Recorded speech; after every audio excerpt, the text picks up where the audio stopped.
الحمد لله وحده والصلاة والسلام على من لا نبي بعد أما بعد فإن خير الحديث كتاب الله وخير الهدي هدي محمد صلى الله عليه وسلم وشر الأمور محدثاتها وكل محدثة بدعة وكل بدعة ضلالة وكل ضلالة في النار فأعوذ بالله من الشيطان الرجيم يا أيها الذين آمنوا أطيعوا الله وأطيعوا الرسول ولا تبطلوا أعمالكم عن أبي هريرة رضي الله تعالى عنه قال رسول الله صلى الله عليه وسلم كل أمة يدخلون الجنة إلا من أبى قيل يا رسول الله من أبى قال من أطاعني دخل الجنة ومن أساءني فقد أبى عن عائشة رضي الله تعالى عنها قالت قال رسول الله صلى الله عليه وسلم من عمل عملا ليس عليه أمرنا فهو رد। সম্মানিত উপস্থিতি, সর্বপ্রথম আল্লাহ সুবহানাহু ওয়া তাআলার বারগাহে শুকরিয়া জ্ঞাপন করব যে আল্লাহ তাআলা বিচার দিবসের একচ্ছত্র অধিপতি, যে আল্লাহ সুবহানাহু ওয়া তাআলা হায়াত এবং মওতের মালিক, সে রব্বুল ইজ্জাতের বারগাহে শুকরিয়া জ্ঞাপনার্থে আমরা বলি আলহামদুলিল্লাহ। অতঃপর সমগ্র মানব জাতির শিক্ষক, সমগ্র মানব জাতির পথ প্রদর্শক মুহাম্মদুর রাসূলুল্লাহ সাল্লাল্লাহু আলাইহি সাল্লামের উপর শত কোটি সালাত ও সালাম বর্ষিত হোক, আমরা বলি আল্লাহুম্মা আমিন। আজ সংক্ষিপ্ত জুমার খুতবার বিষয় যাদেরকে শহীদের মর্যাদা দেওয়া হবে। একটা গুরুত্বপূর্ণ আলোচনা যে যাদেরকে শহীদের মর্যাদা দেওয়া হবে। আমরা আপাত দৃষ্টিতে বুঝি বা জানি যে শহীদ হচ্ছে তারা যারা আল্লাহ সুবহানাহু ওয়া তাআলার কালেমার পতাকাকে উড্ডয়ন করার জন্য কোন যুদ্ধক্ষেত্রে জীবন দান করে। তার উদ্দেশ্য থাকে দুনিয়াভি কোনো স্বার্থ নয়, বরং কেবলমাত্র আল্লাহ তাআলার এই কালেমার পতাকাকে উপরে তোলার জন্য, আল্লাহ তাআলার দ্বীনকে আল্লাহর জমিনে টিকিয়ে রাখার যে প্রচেষ্টা তার জন্য, অর্থাৎ কেবলমাত্র আল্লাহ তাআলার জন্য যে যারা জীবন দান করে তাদেরকে শহীদ বলা হয়, এটা আমরা জানি। তবে আল্লাহ সুবহানাহু ওয়া তাআলা যেটা বহুবার বলা হয়েছে আপনাদের, সেটা আবার একবার রিপিট করি যে আল্লাহ সুবহানাহু ওয়া তাআলা চান যে তার কোনো বান্দা যেন জাহান্নামে না যায়। কেননা আমরা কোরআন এবং সুন্নাহ থেকে যতই পড়ি না কেন, জাহান্নামের যে ভয়াবহতা, আসল যে ভয়াবহতা, জাহান্নামের যে শাস্তি অবর্ণনীয়, তা আমরা কখনোই আমাদের কল্পনার মধ্যে আনতে পারবো না। যে রব্বুল ইজ্জাত আল্লাহ সুবহানাহু ওয়া তাআলা জাহান্নাম তৈরি করেছেন, জান্নাত তৈরি করেছেন, তিনি একমাত্র জানেন যে জান্নাতে কত শান্তি আর জাহান্নামে কত কষ্ট। তো এই জন্য আল্লাহ সুবহানাহু ওয়া তাআলা তার বান্দাদের প্রতি অনুগ্রহ করত বারবার করে এমন কিছু আমল যা মানুষের জন্য সহজ সাধ্য করতে পারে, এমন কিছু আমল এর মাধ্যমে আল্লাহ তাআলা জান্নাতের সুসংবাদ দিয়েছেন। তার মধ্যে একটা হচ্ছে শহীদ। যদিচ শহীদের যে সংজ্ঞা আমরা প্রথমে শুনলাম বা জানলাম যে যুদ্ধক্ষেত্রে আল্লাহ তাআলার জন্য জীবন দানকে শহীদ বলা হয়, তাহলে এমন সৌভাগ্য সুযোগ আমাদের জীবনে হয়তো খুব কম আসবে। পৃথিবীর বহু মানুষ, মিলিয়ন মিলিয়ন মানুষ শহীদ হওয়ার সৌভাগ্য অর্জন করতে পারবে না। রাসূলুল্লাহ সাল্লাল্লাহু আলাইহি ওয়াসাল্লামের 10 বছরের জীবনে বহু যুদ্ধ তিনি করেছিলেন। সাহাবায়ে কেরাম শহীদ হওয়ার লোভে তিনারা নিজের ঘর বাড়ি ত্যাগ করে, নিজের সম্পদকে ত্যাগ করে, নিজের পরিবার আত্মীয় স্বজনকে ত্যাগ করে ঝাঁপিয়ে পড়েছিলেন জিহাদের ময়দানে। কেন? তাদেরকে জানানো হয়েছিল যে শহীদদের মর্যাদা কত বৃহৎ। তো আল্লাহ সুবহানাহু ওয়া তাআলা আমাদের জন্য কি অনুগ্রহ করেছেন, মানে আল্লাহ সুবহানাহু ওয়া তাআলার অনুগ্রহ আপনি আমি যদি বর্ণনা করার চেষ্টা করি, বিশ্বাস করেন ভাষার মাধ্যমে, কলমের মাধ্যমে সম্ভব নয়। আল্লাহ তাআলা এত অনুগ্রহশীল আমাদের উপরে। আল্লাহ যে আমাদের মতো পাপী বান্দাদের জন্য কত অফার রেখেছেন, যেগুলো মানে ভাষায় প্রকাশ করা সম্ভব নয়, তবু যতটুকু সম্ভব ততটুকু বলার চেষ্টা করব কিছু হাদিস থেকে। তার পূর্বে আমরা জেনে নেব, যেহেতু আজকের আলোচনার বিষয় হচ্ছে যাদেরকে শহীদদের মর্যাদা দেওয়া হবে, তাহলে শহীদদের মর্যাদা কি? শহীদ যারা হবে, আল্লাহর রাস্তায় জীবন দিবে, আমরা যতটুকু এখন বুঝেছি, তো তারা যদি শহীদ হয়, আল্লাহর কাছে গিয়ে যদি বলা হয় যে আব্দুর রহমান হচ্ছে শহীদ, তাহলে তার মর্যাদা আল্লাহ তাআলার কাছে কি? এটা আমাদের জানার দরকার আছে। প্রথমে আমরা একটা হাদিস থেকে দেখব যে রাসূলুল্লাহ সাল্লাল্লাহু আলাইহি ওয়াসাল্লাম শহীদদের ব্যাপারে বলেছেন যে শহীদদের জন্য রয়েছে 6টা পুরস্কার। যারা শহীদ তাদের জন্য রয়েছে 6টা পুরস্কার। সাহাবায়ে কেরাম বিয়ে করে বাসর রাত পর্যন্ত করেননি, জিহাদের ময়দানে ডাক হয়ে গেছে, চলে গেছে। ওই জনৈক সাহাবী বহুবার হাদিস শুনেছেন, রাসূলুল্লাহ সাল্লাল্লাহু আলাইহি ওয়াসাল্লামের সামনে দাঁড়িয়ে কোরমা খেজুর খাচ্ছিল। আল্লাহ রাসূল যখনই বলেছেন শহীদের শাহাদাতের কথা, যুদ্ধের কথা, সাহাবী খেজুর খাওয়ার তর পর্যন্ত সহ্য করতে পারেনি, যে খেজুর খেতে হয়তো 2 মিনিট সময় লাগবে, এই সময়টা সে ব্যয় করতে চায়নি, চলে গেছে শাহাদাত বরণ করার জন্য। হাজারো হাজারো সাহাবীরা শহীদের মর্যাদা পাওয়ার জন্য লালায়িত ছিলেন এবং জিহাদের ময়দানে ঝাঁপিয়ে পড়েছিলেন। তারা পেছনে দেখার, আগে দেখার কোনো সুযোগ ছিল না। তাদের মূল টার্গেট ছিল আমাকে জান্নাতে প্রবেশ করতে হবে এবং মর্যাদা লাভ করতে হবে। আজকেও যদি আমরা খুব ভালোভাবে অন্তর দিয়ে অনুধাবন করতে পারি যে শহীদদের মর্যাদা কি, তো আমরাও শহীদ হওয়ার চেষ্টা করব। তবে আল্লাহ তাআলা আমাদের জন্য অত কঠিন কিছু রাখেননি, আমাদের জন্য সহজ কিছু আমলের মাধ্যমে শাহাদাতের মর্যাদা দিবেন বলে প্রতিশ্রুতি দিয়েছেন, যা জানিয়েছেন মুহাম্মদ রাসূলুল্লাহ সাল্লাল্লাহু আলাইহি সাল্লাম। তো আমরা প্রথমে দেখে নেব যে শহীদদের 6টা মর্যাদার কথা উল্লেখ রয়েছে। শহীদ হলে এই 6টা মর্যাদা কি কি? রাসূলুল্লাহ সাল্লাল্লাহু আলাইহি সাল্লাম বলছেন, হাদিসের রাবী তিনি হচ্ছেন মিকদাদ ইবনু মা আদি কারাব রাদিয়াল্লাহু তাআলা আনহু বলেন, মিকদাদ ইবনু মা আদি কারাব রাদিয়াল্লাহু তাআলা আনহু বলেন যে রাসূলুল্লাহ সাল্লাল্লাহু আলাইহি সাল্লাম বলেছেন, আল্লাহ সুবহানাহু ওয়া তাআলার নিকটে শহীদদের জন্য রয়েছে, যারা শাহাদাত বরণ করবে তাদের জন্য রয়েছে 6টি পুরস্কার। তাদের জন্য রয়েছে 6টি পুরস্কার। প্রথম নম্বর পুরস্কার হচ্ছে, যারা শাহাদাত বরণ করে, শাহাদাত বরণ করার সময় তাদের দেহে জাতীয় বিপক্ষের আঘাত লাগার ফলে প্রথম রক্ত তার দেহ মোবারক থেকে যখন বেরিয়ে মাটিতে পড়ে, মাটিতে পড়ার আগেই আল্লাহ সুবহানাহু ওয়া তাআলা তাকে ক্ষমা করে দেন। মানে তার পেছনে যত গুনাহ আছে সমস্ত গুনাহ ক্ষমা করে দেন আল্লাহ সুবহানাহু ওয়া তাআলা একজন শহীদকে।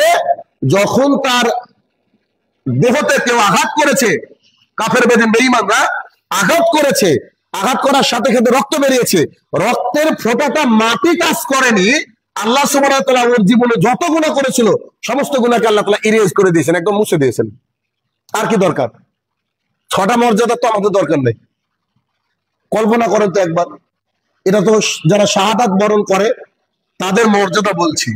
এই মর্যাদা আপনি আমি বসে থেকে পাবো, শুয়ে থেকে পাবো, এমনও হাদিস আজকে উল্লেখ করব। তাহলে প্রথম নম্বরটা কি, যে শরীরের রক্তের যে ফোঁটা সেটা মাটি স্পর্শ করার আগেই, মাটিতে পড়ার আগেই আল্লাহ সুবহানাহু ওয়া তাআলা তার জীবনের সমস্ত গুনাহগাতাকে কি করে দেন? ক্ষমা করে দেন। 2 নম্বর, আল্লাহ সুবহানাহু ওয়া তাআলা শহীদকে, যিনি এখনই যুদ্ধের ময়দানে লুটিয়ে পড়লেন, তার রক্ত মাটিতে পড়ার আগে আল্লাহ তাআলা তাকে ক্ষমা করে দিয়েছেন, এবং সে যখন মারা যাচ্ছে, একজন মানুষকে আঘাত করলে তার কোনো অংশ কেটে গেল, সে সঙ্গে সঙ্গে মরে না, সঙ্গে সঙ্গে মারা যায় না, একটু সময় লাগে, কারোর 1 মিনিট, কারোর 1 ঘন্টা, কারোর কিছু সময় লাগে, কিছু তো সময় লাগে। আঘাত করার সাথে সাথে মানুষ মরে না। তো আল্লাহর কালেমার পতাকাকে উড্ডীয়ন করার জন্য যে ব্যক্তি শাহাদাতের পেয়ালা পান করছেন, রক্তের ফোঁটা পড়ার আগে তাকে ক্ষমা করে দেওয়া হয়েছে। নাম্বার 2, সে তার জানটা বেরোনোর আগেই আল্লাহ সুবহানাহু ওয়া তাআলা তাকে জান্নাতের যে জায়গায় রাখবেন, সেই জায়গার দৃশ্যটা আল্লাহ তাআলা তার চোখের সামনে তুলে ধরেন। আল্লাহ তাআলা বলেন যে এই নাও, তোমার এই হচ্ছে জান্নাত। সুবহানাল্লাহ। কল্পনার মধ্যে নিয়ে আসেন তো আপনি। যদি হাদিসটা বুঝেন তাহলে আমার খুতবা দেওয়া সার্থক হবে। সাহাবায়ে কেরাম কি দরকার, আর কি দরকার আছে বলেন?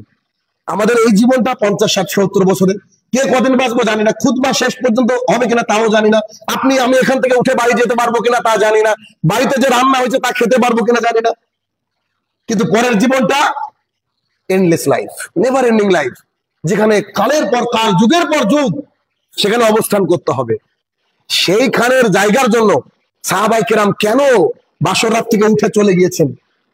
মনে পড়ছে ওই যে গাসিলুল মালাইকা হানজালা রাদিয়াল্লাহু আনহু, যে স্ত্রীর সাথে সহবাস করে যখন যুদ্ধের আওয়াজ শুনেছে, যুদ্ধের ডাক শুনেছে, চলে গিয়েছে। গোসলটা করার মতো সুযোগ তার ছিল না, কিন্তু আল্লাহ সুবহানাহু ওয়া তাআলার ফেরেশতা এসে তাকে গোসল করিয়েছে। এটা শহীদ, এটা শহীদ।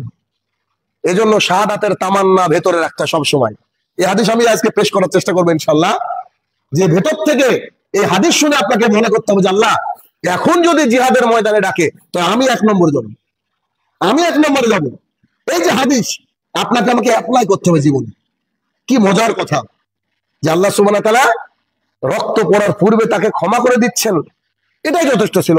ক্ষমা করলে তো জান্নাত, কিন্তু আল্লাহ তাআলা বলছেন যে না, আমি শুধু তাকে ক্ষমা করিনি, আমি কি করেছি, তাকে আমি জান্নাতের যে স্পেশাল জায়গা দিব, স্পেশাল জায়গা তার জন্য আমি সিলেকশন করে রেখেছি। সে মারা যাওয়ার পূর্বেই, দুনিয়া থেকে আমার কাছে আসার আগেই সে দেখে নিক আমার জায়গাটা কত সুন্দর, জান্নাত। কল্পনা করা যায়? তাহলে কি 2 নম্বর বিষয় কি হচ্ছে, যে আল্লাহ সুবহানাহু ওয়া তাআলা তাকে জান্নাতের মাকামটা দেখিয়ে দেন। অনেকে আবার এটাকে আবার একসাথে করেছেন, দুটোকে আমরা একসাথে করতে পারি। সেটা কি, রক্ত ফোঁটা পড়ার আগেই ক্ষমা করে দিয়েছেন এবং জান্নাতে জায়গা দেখেছেন, এ দুটোকে মিলে এক করি আমরা, আপাতত এক বুঝি। 2, আল্লাহ সুবহানাহু ওয়া তাআলা ওই ব্যক্তির জন্য কবরের সমস্ত আযাবকে দূরে সরিয়ে দিয়েছেন। যে ব্যক্তি শাহাদাতের পেয়ালা পান করবে, আল্লাহ সুবহানাহু ওয়া তাআলা কবরের মাটিকে বলেছে খবরদার, এটা আমার মানুষ, আমার লোক, খবরদার একে তোমরা স্পর্শ করো না। তারপরে যারা শাহাদাতের পেয়ালা পান করবে তাদের জন্য কবরে আযাব আর হবে না, অর্থাৎ তাদের জন্য কবরে আযাবকে দূরীভূত করে দেওয়া হয়েছে, মাফ করে দেওয়া হয়েছে। যাকে জান্নাতের মাকাম দেখানো হয়, জান্নাতের জায়গা দেখানো হয়, তাকে আল্লাহ তাআলা কি করে কবরে আযাব দিবে বলেন? এটা স্বাভাবিক কথা। 3, কিয়ামতের দিন যে ভয়াবহতা, যেদিন নিজের সন্তানকে বাবা চিনতে পারবে না, বাবা মা তার সন্তানকে চিনতে পারবে না, মা বাবাকে সন্তান চিনতে পারবে না, যেদিন সূর্য হবে 1 মাইল উপরে মাথা থেকে, যেদিন মানুষের ঘাম হবে টাকনু কোমর গলা পর্যন্ত, যেদিন সবাই ইয়া নাফসি ইয়া নাফসি করবে, যেদিন কেউ কারোর কাজে আসবে না, সেই ভয়াবহ দিনে যে মানুষ দেখলে আতঙ্কিত হয়ে যাবে। একটা পর্যায়ে রাসূলুল্লাহ সাল্লাল্লাহু আলাইহি ওয়াসাল্লাম বলছেন, আল্লাহ সুবহানাহু ওয়া তাআলা স্বয়ং বলছেন যে তোমরা দেখবে কিয়ামতের মাঠে মানুষকে দেখে মনে হবে এরা সব মাতাল। যেমন মাতাল তার ঠিকঠাক পা ফেলতে পারে না, এরা মাতাল। আল্লাহ সুবহানাহু ওয়া তাআলা মুহাম্মদ সাল্লাল্লাহু আলাইহি ওয়াসাল্লামকে বলছে, শুনে রাখো এরা কেউ মাতাল নয়, আমার আযাবটাই এত ভয়ঙ্কর, আমার আযাবটা এত কঠিন যে আমার আযাব দেখে এদের ব্রেন শূন্য হয়ে গেছে, এদের মাথা খারাপ হয়ে গেছে, তাদেরকে দেখে মনে হচ্ছে এরা মাতাল। এই যে ভয়াবহ দৃশ্য, এই যে ভয়াবহ জায়গা, এই ভয়াবহ জায়গা থেকে, কিয়ামতের মাঠ থেকে আল্লাহ সুবহানাহু ওয়া তাআলা তাকে কি করবে, পরহেজ করবে, মানে ভয়াবহতা থেকে তাকে রক্ষা করবে। কিয়ামতের মাঠে কত কি হয়ে যাচ্ছে তার হেলদোল নাই, সে এক ডার্সে ঘুরে বেড়াচ্ছে, সে সেখানে বসে আছে। 3 নম্বর পয়েন্ট কি, কিয়ামতের মাঠে আল্লাহ সুবহানাহু ওয়া তাআলা তাকে কি করবেন, কিয়ামতের ভয়াবহতা থেকে দূরে রাখবেন। এবং কিয়ামতের মাঠে ভয়াবহতা মনে হচ্ছে যে একদিনে তো হয়ে যাবে বিচার। আচ্ছা একদিনে যদি বিচার হয়ে যায়, আচ্ছা হোক, অসুবিধা নাই। একদিন সমান পৃথিবীর 50,000 বছর। পৃথিবীতে কেউ তো এতদিন বাঁচবে না। সামান্য কোনো দুঃখ আসলে আমরা 10 দিন সহ্য করতে পারি না, তাহলে কিয়ামতের মাঠে যদি একদিন বিচার হয় মাত্র 50,000 বছর, তাহলে 50,000 বছরে যদি খালি ভয়াবহ দৃশ্য দেখি সামনে, তাহলে একটা মানুষের অন্তত খারাপ করবে। তাই কি সেই ব্যক্তিকে কিয়ামতের মাঠের যে ভয়াবহতা তার থেকে তাকে দূরে রাখবে। 4 নম্বর শহীদের মর্যাদা, যে ব্যক্তি শাহাদাতের পেয়ালা পান করেছে, শহীদ হয়ে গিয়েছে, তাকে মর্যাদা এবং সম্মানের একটা মুকুট পরানো হবে। মর্যাদা এবং সম্মানের একটা মুকুট পরানো হবে। পৃথিবীর বুকে যারা সুদ খেয়েছে তারা ধরেন এমন ভাবে উঠবে যাদের গায়ে আপনার গোস্ত থাকবে না। বহু মানুষ যারা ক্ষমতার লড়াই করেছে, ক্ষমতা দেখিয়েছে, মানুষকে হেয় প্রতিপন্ন করেছে, তারা পিপিলিকার মতো আসবে। পৃথিবীর বুকে যারা ক্ষমতা দেখিয়েছে, এরকম করে নানা কিছু দৃশ্য কিয়ামতের মাঠে দেখা যাবে। কেউ মুখের উপরে ভর দিয়ে আসছে, কেউ বাহনে চড়ে আসছে, কেউ মৃগী রূপীর মতো আচরণ করছে। ঠিক এমন অবস্থায় রাসূলুল্লাহ সাল্লাল্লাহু আলাইহি ওয়াসাল্লাম বলছেন, যারা শাহাদাত বরণ করেছে, শহীদ হয়েছে, তাদেরকে একটা বিশেষ মুকুট পরানো হবে মাথায়। মানুষ দেখলে বুঝতে পারে, আরে এ ব্যক্তি শহীদ, কি মর্যাদা তার, এ ব্যক্তি শহীদ। তাহলে এই যেমন যারা বিদেশে কাজ করে, ধরেন সাধারণভাবে যারা বিদেশে কাজ করে, কাজ করার সময় হেলমেট পরিধান করে। তো মোটামুটি বিভিন্ন কোম্পানির রুলস বিভিন্ন হতে পারে, তবে প্রায় কোম্পানির একটা নিয়ম রয়েছে যে যারা হলুদ হেলমেট পরবে মাথায়, তারা হচ্ছে লেবার। যারা লাল হেলমেট পরবে তারা হচ্ছে ফায়ার ব্রিগেডের কর্মচারী, ওই ফিল্ডে তারা কাজ করে। যারা সবুজ বা নীল হেলমেট পরবে তারা হচ্ছে সেফটি ইঞ্জিনিয়ার বা সেফটি অফিসার। আর যারা সাদা পরবে তারা হচ্ছে বস, কোন ইঞ্জিনিয়ার, বড় বড় মানুষ। তাহলে একজন লেবার যখন, লেবারের মাথায় যখন সাদা এ পরিয়ে দেওয়া হবে, মানুষ কিন্তু মনে করবে যে হচ্ছে আমাদের বস আসছে, তখন কিন্তু কাজটা একটু ঠিকঠাক করে করবে। কিয়ামতের মাঠটা ঠিক অনেকটা এরকম। জাস্ট উদাহরণ দিলাম, যদি উদাহরণ চলে না তারপরে বললাম বোঝানোর জন্য, যে যখন এই মুকুট দেখতে পাবেন মানুষের মাথায়, সুন্দর একটা মুকুট রাজা বাদশারা পড়েছে, দেখেনি এরকম, এই মুকুট আল্লাহ সুবহানাহু ওয়া তাআলা তাকে পরিয়ে দিবে, যেটা হচ্ছে সম্মান আর মর্যাদার প্রতীক। তাকে মুকুট পরিয়ে দিবে, সে মুকুট পরে দাঁড়িয়ে থাকবে। রাসূলুল্লাহ সাল্লাল্লাহু আলাইহি ওয়াসাল্লাম বলছে, তোমরা জানো এই মুকুটটার দাম কত? মুকুটটা কি? ইয়াকুত। এই মুকুটটার নাম হচ্ছে ইয়াকুত। এই মুকুটটা কি? রাসূলুল্লাহ সাল্লাল্লাহু আলাইহি ওয়াসাল্লাম বলছে, তোমাদের দুনিয়াতে এবং দুনিয়ার মধ্যে, দুনিয়াতে এবং দুনিয়ার মধ্যে যা আছে সব বিক্রি করে দিয়ে এক সাইডে যত টাকা হবে, অত টাকা দিয়েও এই মুকুটটা কেনা যাবে না। শাহাদাত, শহীদ, খুব কঠিন একটা বিষয়। তাহলে কি অত টাকা দিয়েও, মানে দুনিয়া বিক্রি করে একটা মুকুটের দাম হবে না? তাহলে তার মর্যাদা কত আল্লাহর কাছে, কত মর্যাদা হলে একজন ব্যক্তি আল্লাহ সুবহানাহু ওয়া তাআলা এত বড় অফার দিচ্ছেন যে ব্যক্তি শহীদ হয়ে যাবে। 5 নম্বর মর্যাদা, আল্লাহ সুবহানাহু ওয়া তাআলা তার জন্য স্ত্রী হিসাবে, যারা শহীদ তার জন্য স্ত্রী হিসাবে বড় বড় চক্ষু বিশিষ্ট 72 জন হুরের ব্যবস্থা করে দেবেন। হুরের বর্ণনার উপরে খুতবা একদিন আলাদা হবে। বড় বড় চোখ বিশিষ্ট হুর, যা আপনার আমার কল্পনারও বাইরে, যাদেরকে কেউ স্পর্শ করেনি, যারা যদি 70টা পোশাক পরে থাকে তারপরে তাদের শরীরের সৌন্দর্য দেখা যায়, তাদের আঁচলটা যদি দুনিয়াতে পড়তো, দুনিয়াতে রাত হতো না, অর্থাৎ আলো নেমে যেত না। তাদের আঁচলটা যদি দুনিয়ার বুকে নেমে আসতো, এত সুগন্ধি হতো, পৃথিবী তার ময়লা আবর্জনার গন্ধ থাকতো না। সামান্য কিছু কথা। তার মানে এরকম 72 জন হুর আল্লাহ সুবহানাহু ওয়া তাআলা সেই শহীদদেরকে গিফট করবেন, শহীদদেরকে দিবেন। 6, সেই ব্যক্তির, মানে যিনি শাহাদাত বরণ করেছেন, সেই ব্যক্তির যারা নিকট আত্মীয়, যারা তার কাছের মানুষ, নিকট আত্মীয়, তাদের মধ্য থেকে 70 জনের সুপারিশ তার পক্ষ থেকে কবুল করা হবে। কেমন? ধরেন আপনার বংশের একজন শাহাদাতের পিয়ালা পান করলো, শহীদ হয়ে গেল। এবার আপনি যদি কিয়ামতের মাঠে দাঁড়িয়ে বলেন, হে আমার প্রতিপালক, ইনি আমার ভাগ্নে, ইনি আমার ভাই, ইনি আমার অমুক, ইনি আমার আত্মীয়, আল্লাহ তাকে একটু জান্নাতের ব্যবস্থা করে দাও, আল্লাহ সুবহানাহু ওয়া তাআলা তার কথা শুনবেন। তবে তিনি কার কথা বলবেন? তিনি তো শহীদ। তিনি কার কথা বলবেন? তিনি তো তার কথাই বলবেন যার মধ্যে ইসলাম ছিল। তাছাড়া তো তিনি এমনি মানুষের কথা বলবেন। আপনি দুনিয়ার বুকে দেখেন না আমাদের সাথে কতজনের সম্পর্ক নষ্ট হয়েছে যখন কোরআন আর সুন্নাহকে মেনে চলেছি। তাহলে দুনিয়ার বুকে তো তাদের সাথে আমাদের সম্পর্ক নেই, আত্মীয় হোক আর অনাত্মীয় হোক। তাহলে কিয়ামতের মাঠে আপনি আমি কি করে চিনবো তাদের? বা যারা শাহাদাতের পেয়ালা পান করবে তারা কি করে চিনবে? এই 6টা মর্যাদা, যারা শাহাদাতের মর্যাদা পাবেন, শাহাদাতের পেয়ালা পান করবেন, শহীদ হবেন আল্লাহ তাআলার কাছে, এই 6টা মর্যাদায় তাকে উন্নীত করা হবে, এই 6টা মর্যাদা দেওয়া হবে। আর কি লাগে মানুষকে? এমনি এই জন্য এক দল বেরিয়েছে খারেজি। ওরা কি মনে করে? ওরা তো বুঝে না, না বুঝে ওরা মনে করে যে আমরা যদি আল্লাহ রাস্তায় জীবন দিতে পারি, একবার জীবন দিলে ব্যাস আমরা শহীদ, আর শহীদ হয়ে গেলে জান্নাত। অত সোজা নয়, অত সোজা নয়। ইসলামের পুরো আহকাম বিধানকে মেনে তারপরে শাহাদাতের তামান্না করলে শহীদ হওয়া যায় এবং আল্লাহ সুবহানাহু ওয়া তাআলা সেই মর্যাদা দেন। এখন আমাদের জন্য তো এরকম প্রেক্ষাপট নাই। আমাদের জন্য কি মহান রব্বুল ইজ্জত কিছু ব্যবস্থা করেছেন? নিশ্চয়ই করেছেন। তা আমরা একটু একটু করে জানার চেষ্টা করব। দেখেন কত সহজ, অথচ আমরা করি না। কত সহজ আমরা করি না। প্রথম পয়েন্ট হচ্ছে 5টি কাজ যারা করবে, 5টি কাজের বিনিময়ে হচ্ছে তাদেরকে শহীদদের মর্যাদা দেওয়া হবে। প্রথম পয়েন্ট, 1 নম্বর, আমর ইবনে মুররা রাদিয়াল্লাহু তাআলা আনহু বলেন যে কুজাআহার একটা জায়গা বা একটা গোত্র মেবি হতে পারে। এক লোক রাসূলুল্লাহ সাল্লাল্লাহু আলাইহি ওয়াসাল্লামের কাছে আসলেন, মানে কুজাআহার বলতে গেলে একটা যে গোত্র দল বা একটা এলাকার লোক, সে রাসূলুল্লাহ সাল্লাল্লাহু আলাইহি ওয়াসাল্লামের কাছে আসলেন।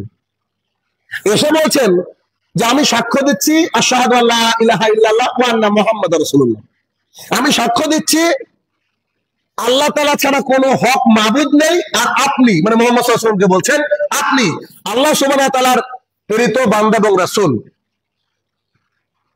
আমি দিনে 5 ওয়াক্ত সালাত আদায় করি।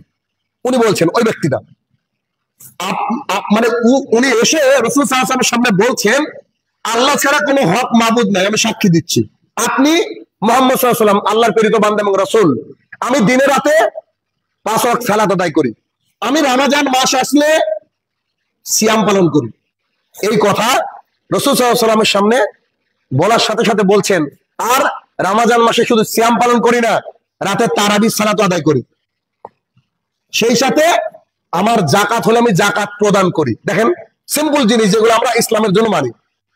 এই কথা বলার সাথে সাথে রাসূলুল্লাহ সাল্লাল্লাহু আলাইহি ওয়াসাল্লাম বলছেন যে এই ব্যক্তি যদি এই কথার উপরে মৃত্যুবরণ করে, যা বললো এখন, তার উপরে সে যদি মৃত্যুবরণ করে, তাহলে সে থাকবে সিদ্দিকগণ এবং শহীদগণদের সাথে। সে থাকবে কার সাথে? সহিহ ইবনে খুজাইমার হাদিস, সে থাকবে সিদ্দিকগণ এবং শহীদগণের সাথে। আমি এক আল্লাহকে আমার মাবুদ হিসাবে মেনে নিয়েছি, আমার রব হিসাবে মেনে নিয়েছি। এটা খুব কঠিন মানা, গত জুমায় বলেছি আমি, আর রিপিট করতে চাইছি না। তো আপনি আল্লাহকে এক মাবুদ মেনে নেবেন, যা করেন আল্লাহ সুবহানাহু ওয়া তাআলা আপনার জন্য ভালো করেছেন মন্দ করেছেন আল্লাহ সুবহানাহু ওয়া তাআলা মেনে নেন, ব্যাস। 2, মুহাম্মদ সাল্লাল্লাহু আলাইহি ওয়াসাল্লাম আমার রোল মডেল, আল্লাহর প্রেরিত বান্দা এবং রাসূল, তিনি যা বলবেন হুবহু তাই কপি করব। আল্লাহ রাসূলের কোনো হাদিস যদি পাই, দাড়ি কেটে ছোট করতে হবে, করে ফেললাম। আল্লাহ রাসূলের কোনো যদি হাদিস পাই, টাকনুর নিচে প্যান্ট করতে হবে, পড়ে ফেললাম। আল্লাহ রাসূলের কোনো যদি হাদিস পাই, 1 ওয়াক্ত সালাত আদায় করলে জান্নাতীটা 1 ওয়াক্তে আদায় করব। মানে আমি বুঝাতে চাইছি যে রাসূলুল্লাহ সাল্লাল্লাহু আলাইহি ওয়াসাল্লাম যা বলেছেন হুবহু কি করতে হবে? মেনে নিতে হবে। 3, প্রতিদিন 5 ওয়াক্ত সালাত আদায় করব। সালাত মসজিদে পুরুষদের জন্য মসজিদ আবাদ করে সালাত আদায় করতে হবে। বিনা ওজরে কেউ যদি আপনি যেই হন না কেন বাড়িতে সালাত আদায় করি, তো তার সালাত আল্লাহ গৃহীত করবেন না। এমনকি রাসূলুল্লাহ সাল্লাল্লাহু আলাইহি ওয়াসাল্লাম তার বাড়িকে আগুন দিয়ে পুড়িয়ে দিতে চেয়েছেন। পুরাননি শুধুমাত্র তার বাড়িতে সন্তান, বাচ্চা বাচ্চা ছেলে মেয়েরা আছে এবং মহিলারা আছে, তার জন্য। আমি বাড়িতে সালাত আদায় করতে পারি না, আমাদের পারমিশন নাই, আমাদেরকে মসজিদ আদায় করতে হবে। শরীয়তে যদি ওজর থাকে সেটা ভিন্ন কথা। শরীয়তি ওজর কি? মোট কথা মোটামুটি ভাবে যদি এমন কোনো ভয় থাকে যে জীবন আশঙ্কা হয়ে যাবে, মৃত্যুর দিকে পৌঁছে যাবে এমন কিছু, আর দ্বিতীয় যদি কোনো এমন অসুখ হয় যার কারণে একজন বান্দা মসজিদ পর্যন্ত যেতে গেলে মারা যেতে পারে, এরকম কিছু হলে এটাকে শরীয়তে ওজর বলা হয় মোটামুটি ভাবে। তারপরে রমজান মাস আসলে আমি সিয়াম পালন করি, আর আমি রাতে তারাবি সালাত আদায় করি, সেই সাথে আমি যাকাত প্রদান করি। এই কথাগুলোর উপরে কোনো ব্যক্তি যদি টিকে থাকে, সেই ব্যক্তির উপরে কি হয়ে যাবে? সেই ব্যক্তি শহীদগণ এবং যারা হচ্ছে আপনার সিদ্দিক সত্যবাদী, তাদের সাথে তার হাসর হবে, তাদের সাথে তার থাকা হবে, অর্থাৎ সে ব্যক্তি শহীদের মর্যাদা পাবে। চিন্তা করেন কত সোজা। এটা আমরা অনেকে পারি না। দেখবেন আপনার আমার জীবনকে একটু ইন্ট্রোস্পেকশন করবেন, সমালোচনা করে, আত্মসমালোচনা করে দেখবেন যে আমাদেরকে আল্লাহ যদি একটাই রাস্তা রেখে দিত, রাখতে পারতো আল্লাহ। যেমন করে কোরবানি না দিলে কবুল হবে না, কোরবানি ব্যাপার। কিন্তু আল্লাহ তাআলা যদি বলতো যে জিহাদের ময়দানে গিয়ে জিহাদ করতে হবে, তাহলে আপনার আমার সুযোগই তো নাই। এখন কোথায় যাবেন? যা হয় দুনিয়ার প্রতি এগুলো জিহাদ না, সব ক্ষমতার লোভ আর মানে হাদিস কোরআনে অপব্যাখ্যা। মানুষ মরে যাচ্ছে যে কোনো কারণে বলছে শহীদ। আরে চণ্ডীদাসের নামের সাথে বলছে শহীদ চণ্ডীদাস, আস্তাগফিরুল্লাহ। শহীদ মানে শাহাদাত বরণ করেছে যারা, আল্লাহর কালেমার পতাকাকে উঁচু করার জন্য। আচ্ছা, তারপর দেখেন এই 2 নম্বর পয়েন্ট হচ্ছে যে সৎ ব্যবসায়ী, যারা সৎ এবং বিশ্বস্ত ব্যবসায়ী, তারা আছে শহীদের মর্যাদা। বলেন কজন ব্যবসায়ী সৎ? দেখেন, আপনি খেয়াল করবেন, ও বলছে যে আমি আল্লাহর কসম করে বলছি এই টাকা দিয়ে কিনেছি, আপনি এই টাকা লস হবে, একবার ডাহা মিথ্যা কথা বলছে, সবাই জানেন। একটা জিনিসও দেখছে যে এটা খারাপ, উল্টে রেখে দিয়েছে, কেন? পাবলিক দেখে টুক করে তুলে নিয়ে যাবে, বুঝবে না যে তলে পচা আছে। মানুষকে দেওয়ার স্বপ্নে বলে যে এটা গতকালকের, ভাই আমার তো কেনা আছে, ঠিক, এক কাজ করেন, আপনি 2 টাকা কম দেন, কিন্তু গতকালকে জিনিস, কি এমন অসুবিধা হয়ে যাবে? আপনি সৎ হন, আপনি বিশ্বস্ত হন, তাহলে আপনি কি শাহাদাতের মর্যাদা পাবেন। হাদিস, আবু সাঈদ রাদিয়াল্লাহু তাআলা আনহু বলেন, রাসূলুল্লাহ সাল্লাল্লাহু আলাইহি ওয়াসাল্লাম বলেছেন, সৎ ও বিশ্বস্ত ব্যবসায়ী কিয়ামতের দিন রাসূলগণ, আল্লাহু আকবার, রাসূলগণের সাথে থাকবে, রাসূলগণ, সিদ্দিক এবং শুহাদা, অর্থাৎ যারা শহীদ, তাদের সাথে অবস্থান করবে, তিরমিজির হাদিস। তাহলে আমি বুঝাতে চাইছিলাম যে শহীদের মর্যাদা পাওয়া যায় কি করলে? ওই যে 5-6টা জিনিস মেনে নিলে, এবং বিশ্বস্ত যারা ব্যবসায়ী, তাদেরকে আল্লাহ সুবহানাহু ওয়া তাআলা কি করবেন? শহীদের মর্যাদা দিবেন। দেখেন পরবর্তী বিষয়, সুন্নতের অনুসরণকারী যারা, তারা 50 জন শহীদের সম্মান পাবেন। 50 জন শহীদ মানে বুঝতে পারছেন?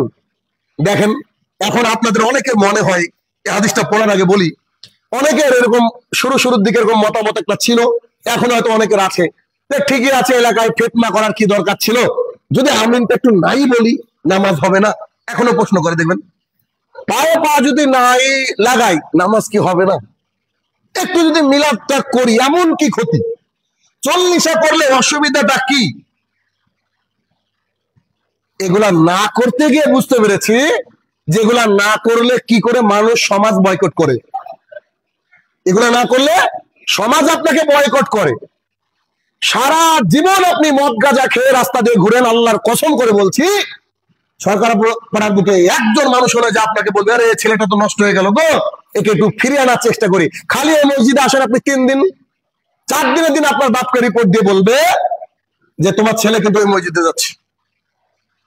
কত বাচ্চা ছেলে ছিল, আমি নাম না জানলে আপনারা অনেকে জানেন, যে আমাদের পাড়ার ছোট ছোট ছেলেরা, অল্প বয়সের ছেলেরা নামাজ পড়তে আসতো আমাদের এখানে, কিন্তু তার মা বাপ এমনটাই থ্রেট দিয়েছে, এলাকার মানুষ এমন থ্রেট দিয়েছে, তার ছেলে মেয়ে নামাজ তো পড়ে না, ধরে রাখেন কিয়ামত পর্যন্ত হয়তো পড়বে না, কোনোদিন নামাজ পড়তে যায় না, জুম্মার দিনও যায় না, তার মা বাবা খুশি।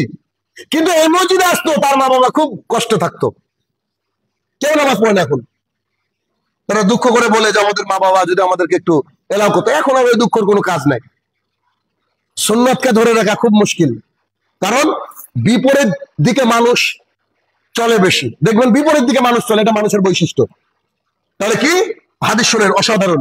আব্দুল্লাহ ইবনে মাসউদ রাদিয়াল্লাহু তাআলা আনহু বলেন, শুনেছেন বোধহয় হাদিস, রাসূলুল্লাহ সাল্লাল্লাহু আলাইহি ওয়াসাল্লাম বলেছেন যে নিশ্চয়ই তোমাদের পিছনে রয়েছে ধৈর্যের সময়।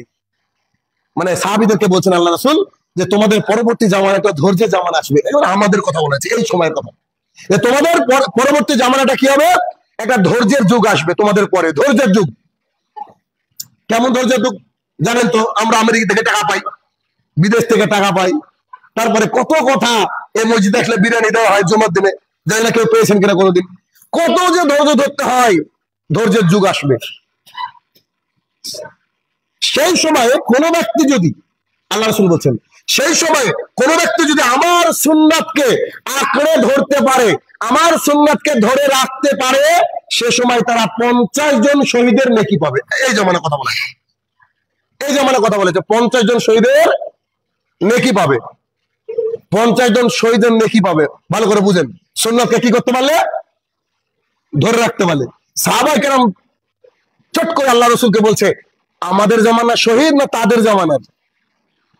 মানে আল্লাহ রসুলের জামানা শহীদ, সেই শহীদ তো আলাদা শহীদ ভাই, নাকি আমাদের এই জামানা শহীদ, নাকি যে জামানার কথা আজকে বলছেন ধৈর্য ধারণের জামানা, ওই জামানার শহীদ? রাসূলুল্লাহ সাল্লাল্লাহু আলাইহি ওয়াসাল্লাম বলছেন, না না না, আমাদের জামানা, তোমাদের জামানার শহীদ। সুবহানাল্লাহ। আমির হামজা রাদিয়াল্লাহু তাআলা আনহু, উমর রাদিয়াল্লাহু তাআলা আনহু যে শহীদ হয়েছে না, ওই রকম 50 জন শহীদের মর্যাদা কখন পাওয়া যাবে? এখন।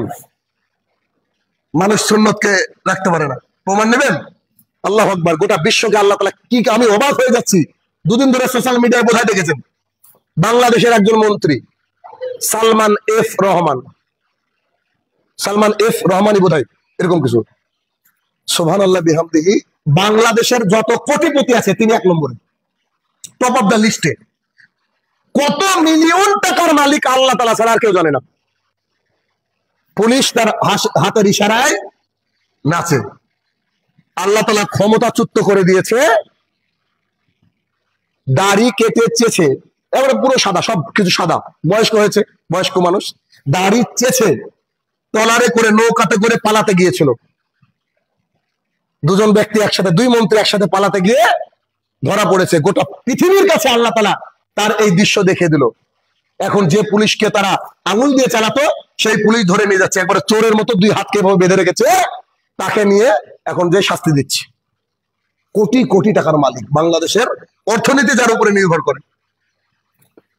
আল্লাহ তাআলার সুন্নাতকে, রাসূল সাল্লাল্লাহু আলাইহি ওয়াসাল্লামের সুন্নাতকে টিকাতে পারেনি। শহীদ এমনি জিনিস না, খুব কঠিন জিনিস।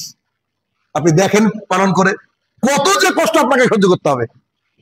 আপনি দেখেন, একবার চলে দেখেন, গোটা পৃথিবীতে চলে দেখেন, দাড়ি নিয়ে রানাঘাট হয়ে কলকাতা একবার যেয়ে দেখেন না আপনি।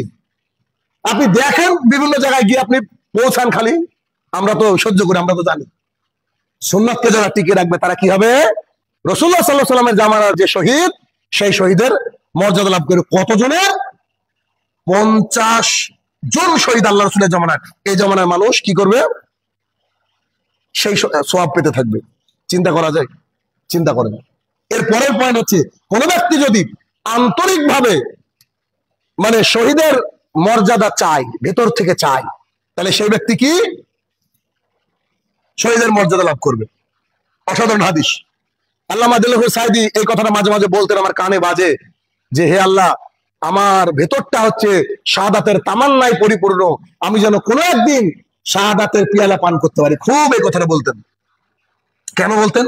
এই হাদিস দেখে আমরা বুঝতে পারছি যে বলার পেছনে কারণ। হাদিস কোথাকার জানেন? মুসলিম শরীফের হাদিস।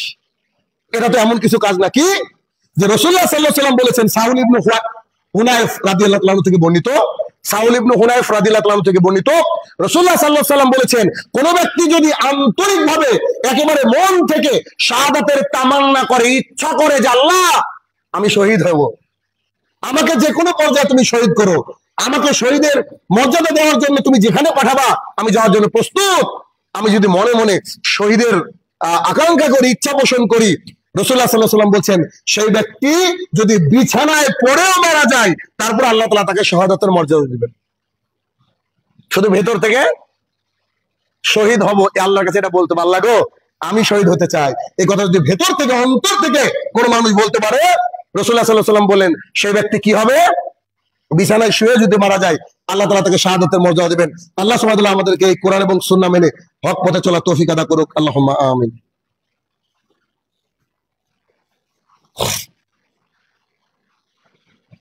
আলহামদুলিল্লাহি ওয়াহদা ওয়াসসালাতু ওয়াসসালামু আলা মান লা নাবিয়্যা বাদা, আম্মা বাদ।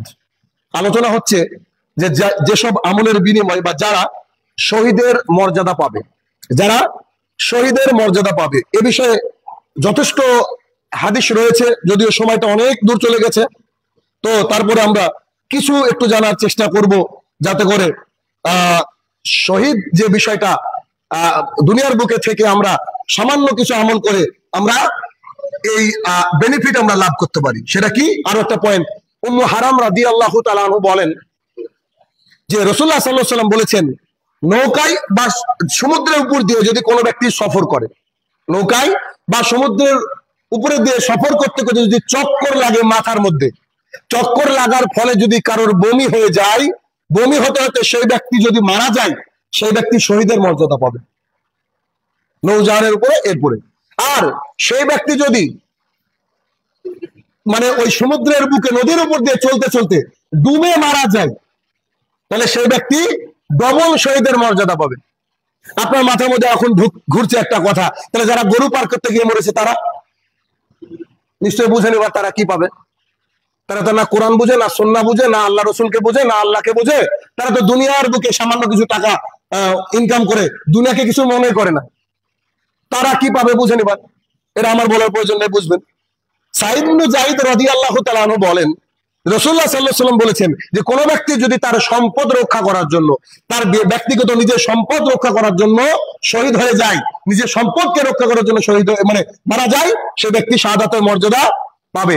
এমনকি কোন ব্যক্তি যদি নিজের পরিবারকে রক্ষা করার জন্য মারা যায়, তাকেও আল্লাহ সুবহানাহু ওয়া তাআলা শাহাদাতের যে মর্যাদা, সেই মর্যাদা উন্নীত করবেন, বা তাকে শাহাদাতের মর্যাদা আল্লাহ সুবহানাহু ওয়া তাআলা দিবেন। এরকম আরো বেশ কিছু হাদিস রয়েছে।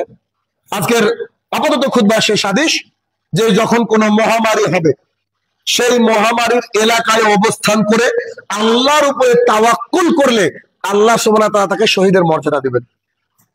এই যে চলে গিয়েছে আমাদের করোনার সময় এক একজন মানুষের এক এক রকম কথা।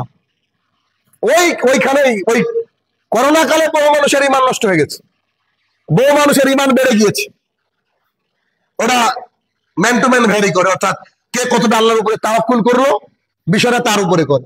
সেটা কি দেখেন, আয়েশা রাদিয়াল্লাহু তাআলা আনহা বলেন যে আমি রাসূলুল্লাহ সাল্লাল্লাহু আলাইহি ওয়াসাল্লামকে বলতে শুনেছি, বা তিনি বলেছেন যে মহামারীর ব্যাপারে জিজ্ঞাসা করলাম। মানে আয়েশা রাদিয়াল্লাহু তাআলা বলছেন, আমি রাসূলুল্লাহ সাল্লাল্লাহু আলাইহি ওয়াসাল্লামকে মহামারীর ব্যাপারে জিজ্ঞাসা করলাম যে আল্লাহ রাসূল সাল্লাল্লাহু আলাইহি ওয়াসাল্লাম মহামারীর ব্যাপারে আপনি কি বলছেন। তো তিনি আমাকে তার জবাবে উত্তর দিলেন, তিনি আমাকে তার জবাবে বললেন যে এটা একরকম আযাব। আমি কিন্তু শুরুতে বলেছিলাম, এই হাদিসটা তখন আমি জানতাম না, করোনাকে আমি আযাব বলেছিলাম। কেন? ওই যে চীনের উইঘুর মুসলমানদের উপরে অত্যাচার করেছিল চীনরা, মানুষের ওই দেশে বলা হচ্ছে যে কোরআনকে নিষিদ্ধ করা হয়েছিল, পর্দাকে তারা নিষিদ্ধ করেছিল, তারপরে বলেছিল যে আমরা নতুন করে কোরআন লিখব। ঠিক যখন এরকম করেছে, এক সপ্তাহের মধ্যে আল্লাহ তাআলা যে করোনা দিয়ে দিয়েছিল, মহিলারা না পুরুষরা সব পর্দা করেছিল। এটা আযাব। এই হাদিসটা তখন না জেনে বলেছিলাম আমি যে এটা আযাব। কেন? কিছু সিকোয়েন্স পড়াশোনা করলে বোঝা যায়। তো রাসূলুল্লাহ সাল্লাল্লাহু আলাইহি ওয়াসাল্লাম বলছে এটা একরকম কি আযাব। যখনই কোনো মহামারী আসবে জেনে নেবেন এটা আযাব। আল্লাহ যার উপরে চান তার উপরে এটা আযাব। কি সুন্দর কথা, সবার উপর তো আযাব না, আল্লাহ যার উপরে চান তার উপরে আযাব পাঠান, কিন্তু মুমিনদের জন্য তা তিনি রহমত হিসেবে গণ্য করেন। আশ্চর্য কথা, যা আযাব তাই আবার মুমিনদের জন্য কি রহমত। একই জিনিস, মুমিনদের জন্য রহমত আর জালিমদের জন্য আযাব। তোমাদের যে কোনো ব্যক্তি যদি মহামারীর সময় তার নিজের এলাকায়, যে এলাকায় মহামারী হচ্ছে, সে এলাকায় অবস্থান করে, যেটা পৃথিবীতে আমাদেরকে এতদিন পর শিখাচ্ছে মানুষ যে হোম আইসোলেশন করতে হবে, ঘরের মধ্যে থাকতে হবে, যে এলাকা আছে ওই এলাকা অবস্থান করো, বারবার করে সাবান দিয়ে হাত দাও। 1450 বছর আগে রাসূল সাল্লাল্লাহু আলাইহি ওয়াসাল্লাম বলেছেন দিনে 5 বার ওযু করতে হবে। 1450 বছর আগে রাসূল সাল্লাল্লাহু আলাইহি ওয়াসাল্লাম বলেছেন মহামারী লাগলে তোমরা মহামারী ওখানে কেউ যাবা না, আর ওখান থেকে কেউ বেরাবা না। আল্লাহ রাসূল যেটা বলেছে বিজ্ঞান এখন বলছে, সমস্ত বিজ্ঞানীর বাবা মুহাম্মদ রাসূলুল্লাহ সাল্লাল্লাহু আলাইহি ওয়াসাল্লাম।